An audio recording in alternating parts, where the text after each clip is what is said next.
ఆయన అన్న పిఎం కిసాన్ ఉపాధి హామీ కరువు పని తీయడం అన్నది నాకేమంతగా మంచి పని అని అనిపించట్లేదన్న.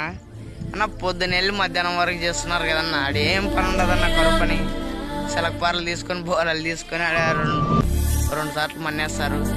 అదే కరువు పని కింద రైతుల పొలాల్లో వచ్చి పొద్దున మార్నింగ్ నుండి మధ్యాహ్నం 12 గంటల వరకు అయినా కానీ ఒక స్కీమ్ అన్న, రైతు పొలాల్లో ఒక ఊరికి 10 గ్రూపులు లెక్క ఒక్కో గ్రూప్ ఒక రైతుకి వెళ్ళి ఈరోజు కలుపులు తీయాలి, ఈరోజు కంకి కోయాలి, ఈరోజు విత్తనాలు వేయాలి, నాట్లు వేయాలి అనే స్కీమ్ పెట్టినారనుకో రైతులకు చాలా ఉపయోగపడుతుందన్న. రైతులు కూలీలకు డబ్బులు లేక మందాగి ఉరేసుకొని చనిపోతున్నారన్న. ఒకప్పుడు రైతే రాజన్నారన్న, కానీ అలాంటి రైతు కూలీలకు డబ్బులు లేకున్నాడన్న. వానలు వచ్చిందిలే ఏం లేదన్న, కరువు పని గుంతలు చేస్తున్నారు.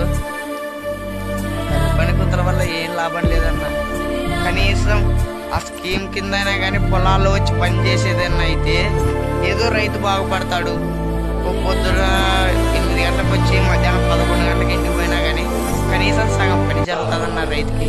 ఇలాంటి స్కీమ్ కావాలని కోరుకుంటున్నానన్న. ప్లీజ్ ఈ ఒక్క వీడియోని కేంద్రానికి వెళ్ళేటట్ట షేర్ చేయండి అన్న. ఇదే నా కోరిక. రైతులు చాలా కష్టపడుతున్నారన్న, మేము కూడా రైతులమే.